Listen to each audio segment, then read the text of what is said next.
하나님 말씀 나누겠습니다. 창세기 37장 1절부터 17절입니다. 요셉의 꿈, 하나님의 꿈입니다. 오늘부터 이제 37장, 창세기 37장에 대한 메시지 나누는데요. 이 37장부터 창세기 50장까지 요셉의 이야기입니다. 요셉의 이야기. 잘 알고 계시죠? 요셉의 이야기. 근데 여러분, 이건 요셉의 이야기라고만 볼 수 없습니다. 오늘 본문에도 이렇게 시작을 하는데, 자 보세요. 야곱이 1절 보세요. 야곱이 가나안 땅 곧 그의 아버지가 거류하던 땅에 거주하였으니 야곱의 족보는 이러하니라. 요셉이 17세의 소년으로서 이렇게 시작해요. 야곱을 시작합니다. 그죠? 요셉의 이야기지만 야곱의 이야기라는 거예요. 왜냐하면 야곱의 아들들의 이야기입니다.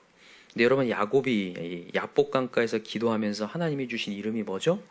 이스라엘이죠. 그래서 하나님은 지금 이 창세기 37장부터 쭉 거듭되는 메시지는 하나님의 이스라엘을 만들어 가시는 장면을 얘기하는 거죠. 그래서 또 이스라엘 이야기는 하나님의 이야기가 되는 거죠. 하나님의 선택한 이야기. 그 하나님의 이야기에 지금 하나님이 누굴 쓰고 계신 거냐면 요셉을 사용하고 계신 거예요.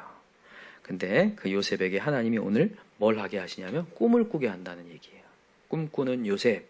이렇게 요즘에 무슨 가구점 이름이 꿈꾸는 요셉이더라고요. 꿈꾸는 요셉 이러더라고요. 극동방송에 많이 나와요. 아시죠? 그 꿈꾸는 요셉. 과연 요셉의 꿈은 무엇인가? 오늘 말씀의 제목처럼 하나님의 꿈이라는 건데 한번 그걸 알아봅시다. 하나님께서 왜 이 하나님의 이야기에 이스라엘 민족을 만들어 가시는데 하나님의 구원 역사를 쓰는데, 여러분, 모든 하나님의 이야기, 성경의 이야기는 다 구원 이야기거든요. 앞에 부분 1장, 창세기 1장, 2장은 창조, 그 다음에 3장, 첫머리는 타락. 그 이후부터는 계속해서 구원의 이야기예요. 하나님 구원의 이야기인데, 이 구원의 이야기 하나님은 요셉을 왜 사용하시는가? 오늘 그것을 좀 이 본문을 통해서 알아봤으면 좋겠는데, 왜 사용하시는가? 첫 번째는 하나님이 요셉을 사용하시는 이유는 요셉이 아버지의 가장 사랑받는 아들이었기 때문에 그렇습니다. 여러분, 여기 보니까 야곱이 요셉을 굉장히 편애해요. 왜냐하면 왜 편애한 줄 아시죠? 이 야곱에게는 아내가 4명이나 있었는데 그 중에 가장 사랑하는 아내가 누구였어요? 라헬이었는데 그 라헬이 임신을 잘 못했습니다. 그러다가 어렵게 얻은 아들이 요셉이잖아요. 그러니까 얼마나 사랑하겠습니까? 그래서 편애하여 가지고 그 아들들이 12명이나 있는데 다 요셉에게만 무슨 옷을 입혀줬다고 돼 있어요? 3절에 보니까 채색 옷을 입혀줬대요. 안 그랬으면 좋겠는데 채색 옷을 입혀줬어요. 그래가지고 채색 옷이 여러분 딱 보니까 어떤 옷인지 알겠죠? 딱 드러난 옷이잖아요. 이제 막 띠가 있고 술이 달려 있고 막 치렁치렁하고, 그러니까 누가 봐도 이건 귀족이고 귀한 자식이다 이런 걸 보여주는 그런 이 채색 옷을 입고 있다는 거죠. 여러분, 사실 근데 이거는 뭘 상징하는 게 있는 거죠. 여러분, 요셉은 누굴 상징하죠? 예수 그리스도를 상징하는 겁니다. 이거를 그냥 이렇게 이 어떤 사소한 사건으로만 보는 게 아니라 이거는 구원의 이야기로 봐야 되거든요. 그래서 하나님께서 왜 요셉을 선택하시냐? 아버지의 가장 사랑받는 자였기 때문에. 여러분, 하나님께서 우리에게 가장 사랑하는 외아들을 보내신 거죠. 그래서 구원 역사를 이루시는 것, 가장 귀한 것을 통하여서 하나님의 구원 역사를 이루시는 하나님의 사랑을 표현하는 거죠. 물론 이 야곱은 그걸 모릅니다. 그러나 하나님은 그걸 예표하는 거죠. 이 야곱의 어떤 편애와 인간들의 어떤 잘못됨을 통해서도 하나님은 사용하시거든요.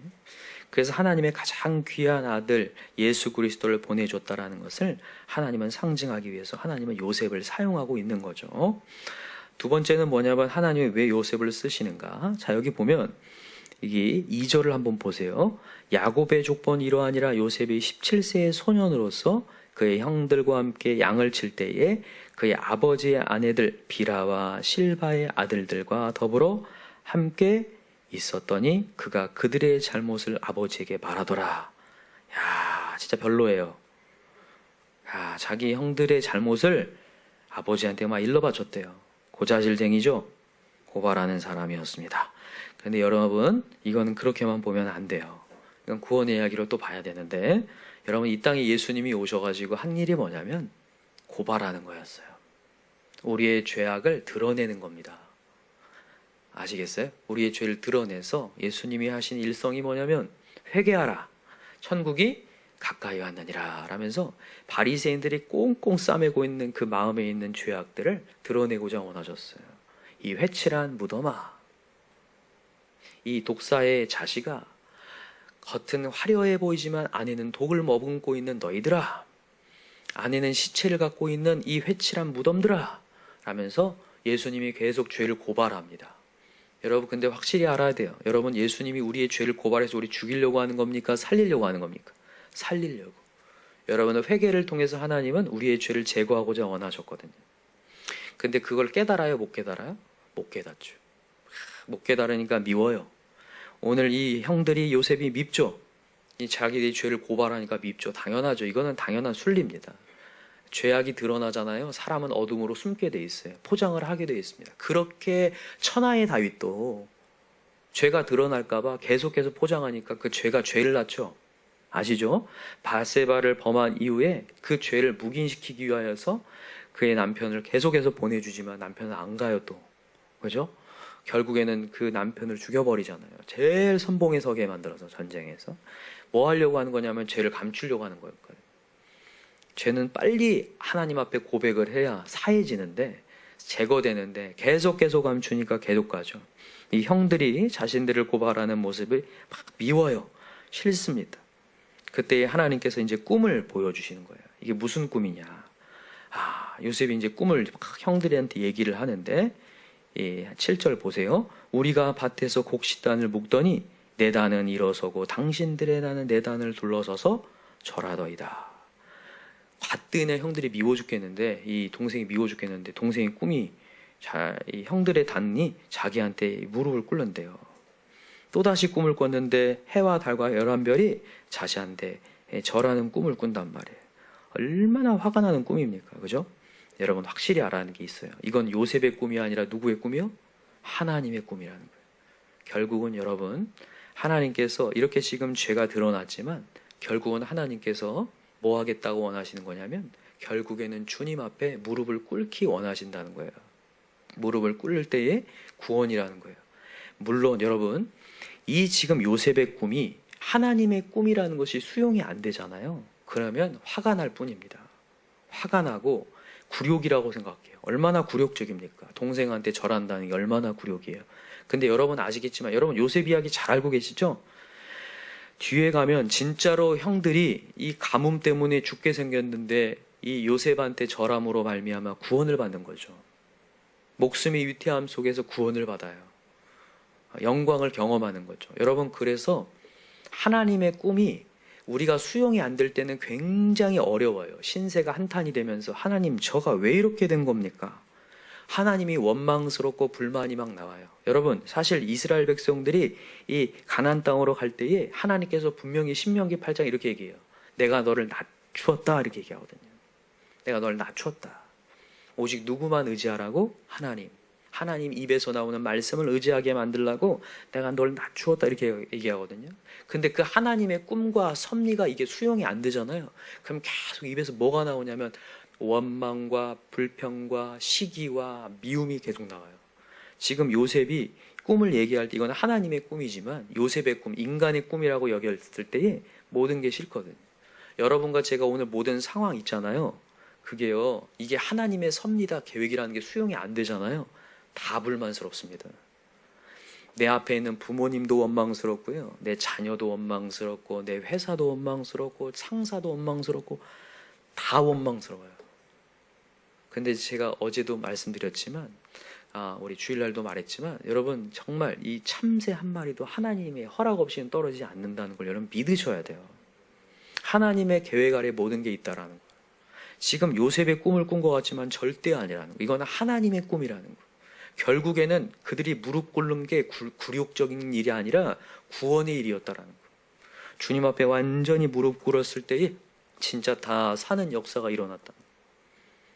그래서 여러분, 오늘 이 이야기의 메시지의 핵심은 두 가지입니다. 하나는 우리가 이 인간들 세상의 시기와 미움과 질투와 서로 편애와 정말 잘못된 인상에 쩔뚝거리는 인생들이지만, 여러분 그 누구예요? 개그맨 누가 얘기했죠? 찰리 채플린이 얘기했죠. 여러분, 인생은 가까이 가면 비극이고 멀리서 보면 희극이다.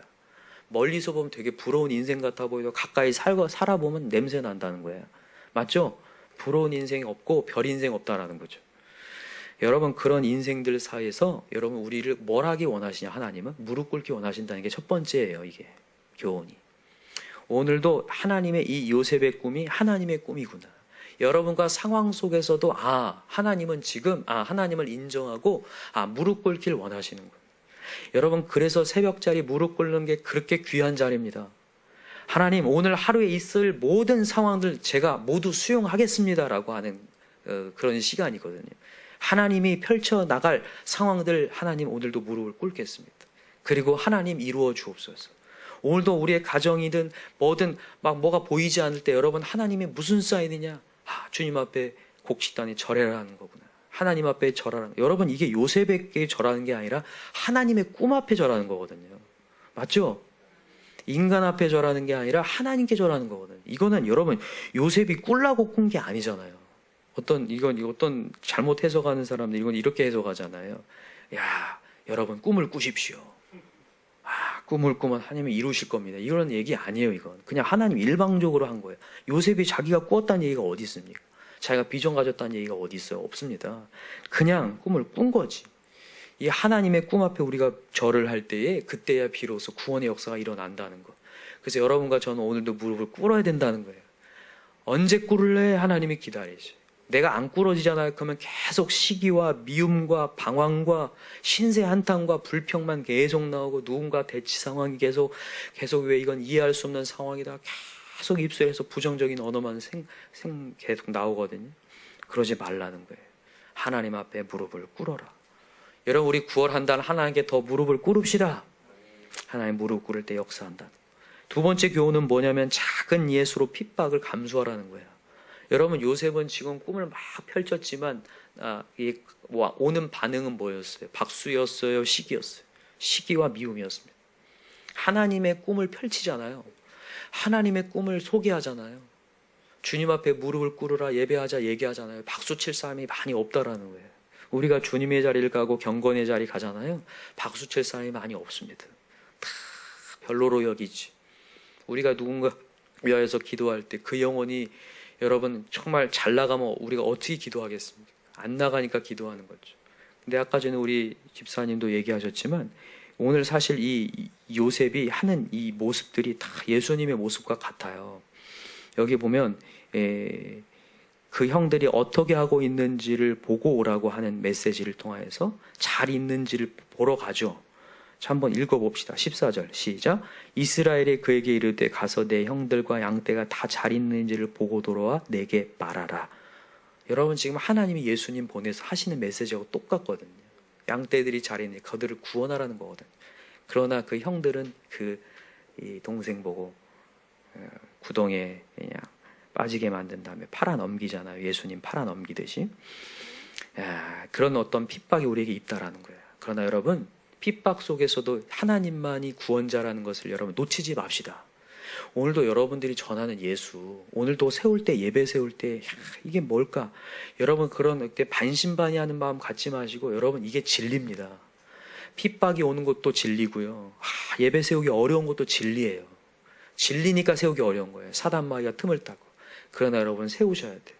여러분 지금이 마지막 때라는 거 여러분 항상 명심하시기 바라요. 마지막 때는요 반드시 강력한 핍박이 있다고 했어요. 가족들조차도 핍박이 있다고 했거든요. 한번 찾아볼까요? 누가복음 21장을 한번 가봅시다. 누가복음 21장. 이 누가복음 21장은 하나님 마지막 때에 어떤 일이 벌어질까에 대한 내용을 하나님께서 담고 있습니다. 자, 한번 읽어볼까요? 하나님께서 어떻게 하시는지. 자, 10절부터 한번 읽어봅시다. 누가복음 21장 10절 시작.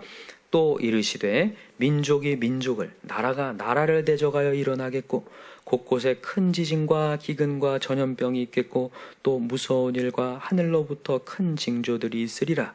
이 모든 일 전에 내 이름으로 말미암아 너에게 손을 대어 박해하며 회당과 옥에 넘겨주며 임금들과 집권자들 앞에 끌어가려니와. 자, 여기 보면 다 지금 이루어지고 있는 거죠. 11절 곳곳에 지진, 기근, 전염병이 있고 무서운 일, 징조가 우리한테 오고 많은 사람들이 우리를 궁지에 몰아넣기 시작한다.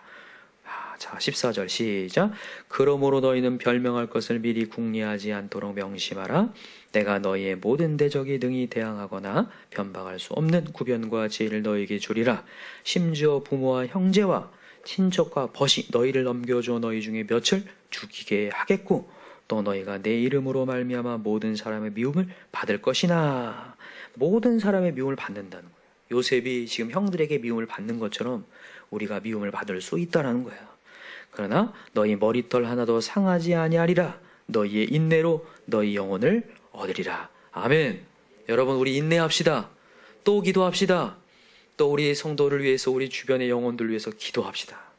눈물로 씨를 뿌리는 자 기쁨으로 단을 거두는 하나님의 메시지를 우리 다시 믿읍시다. 그래서 여러분, 우리 9월 한 달도 저 영혼을 위해서, 우리의 자녀들 위해서, 아직도 돌아오지 못하고 있는 우리 주변의 영혼들 위해서 인내하면서 오늘도 눈물을 뿌려야 돼. 요셉같이.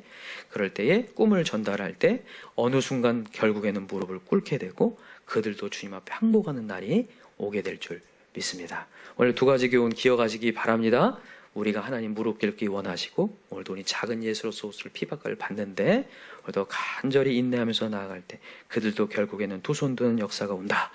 또 믿고 전진할 수 있는 저와 여러분 되길 간절히 기도합니다. 기도합시다.